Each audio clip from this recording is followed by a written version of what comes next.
rate of unemployment increased to 27.6% in the first quarter of 2019. That's up 0.5 percentage points from the fourth quarter of 2018. Stats SA says a decline in employment was seen in all sectors. A total of 237,000 people lost their jobs during the first quarter of this year. The construction sector lost the most jobs, 142,000, while the least job losses were shed in the manufacturing sector, 14,000. The number of discouraged work seekers increased by 156,000. Economists had predicted that unemployment would increase during this period owing to slow economic growth and load shedding seen in the first quarter.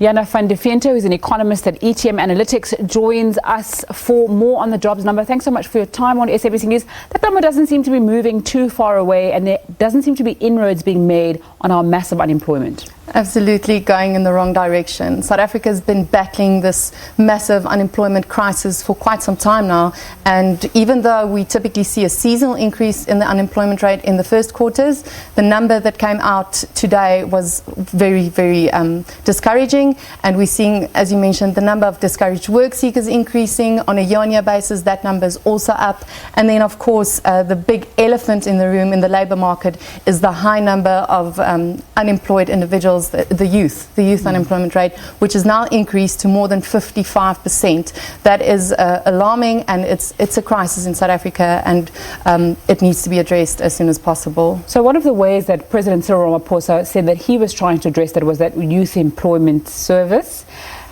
Is that going to make a sizable dent in that number, or is it just a small diversion, but it's not really going to get to the root of the problem?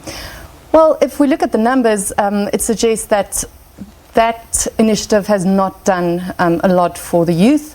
The problem is much deeper than trying to fix it just at the surface. It goes back to the education system as well. And if we look at the education system and how it's failed the youth through the course of the past couple of years, that's also quite clear, because the numbers, we look at the proportion of unemployed by education level, that number 55.6% is similar to what the youth unemployment rate is.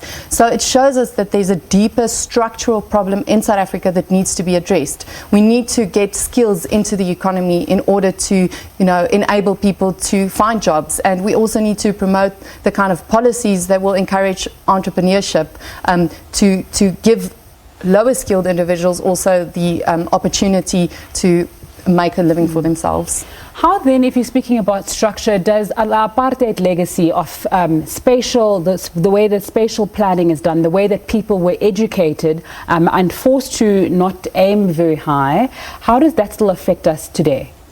Well, if we look at the numbers, it seems as though it does still affect us. We need to ask the question as well whether the policies that have been implemented by the ANC hasn't also played a part in not addressing those issues efficiently and effectively. So it might be it might be a case that it's a combination of the apartheid legacy as well as failed policy by the ANC post-apartheid that has failed to address those inequalities as well. And then when we're looking at the unemployment numbers, we tend to look quite insular and say, like we're speaking about policies not working now. How much of external factors affect our unemployment numbers? I'm thinking of the US-China trade war that we're speaking about. How is that going to affect us perhaps now and later on? And also BRICS. That was supposed to be quite a panacea almost to a lot of the issues that we're facing when it comes to trade, employment and the like. So in terms of the external environment, it's certainly also where the global economy was experiencing an upswing. It seems as though it's topped out now, and that could present additional challenges for South Africa. I think most of the issues are internal. We haven't been able to capitalize on a stronger international growth environment through the course of the past 5 years, and we've now missed that boat. In terms of South Africa and how we play into that BRICS, that BRICS group, South Africa is basically just the S that's dangling along at the back at the moment. Mm-hmm. And because of the internal policies that are failing, we've also really been unable to capitalize on that position and to extract the value that we otherwise might be able to if the right policies were put into place. My colleague Arabile Gomedia was speaking to an analyst a little bit earlier on from IG South Africa, who was saying that there's now uncertainty over power supply in South Africa, which is leading to sluggish growth, which is leading to people not wanting to invest in the country. Previously, we were told that there was uncertainty over policy, especially when it comes to land and political leadership. President Cyril Ramaphosa's government has tried to say that they are trying to counter issues around state-owned enterprises, around corruption and the like.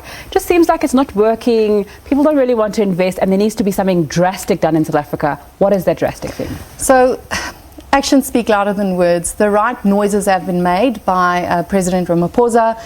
It seems as though he has the will to implement the kind of changes that are needed, but unfortunately so far those changes just simply haven't been made. We need less stringent labour relations. We need to reduce uncertainty related to property, property and land expropriation, etc., because we need investment in order to stimulate economic activity and to create jobs. Education as well. Systems need to be put into place to bolster the education system to ensure that there are the skills required to plug into the economy. If we do not fix the education problem, inequality will keep growing wider and wider in South Africa. At the same time, with the economy presenting quite few opportunities and with the policy uncertainty that remains entrenched regardless of the change in leadership at the ANC, a lot of the skills are also immigrating. And that results in South Africa's tax base being eroded, and ultimately that has implications for the fiscus. So getting the policies right to get economic growth, kickstart economic growth, creating jobs, bolstering the pool of individuals that can contribute to the tax base, that's also required to make sure that we've got a sustainable fiscus. Thanks so much for your time, Jana Van Deventer, joining me in studio there.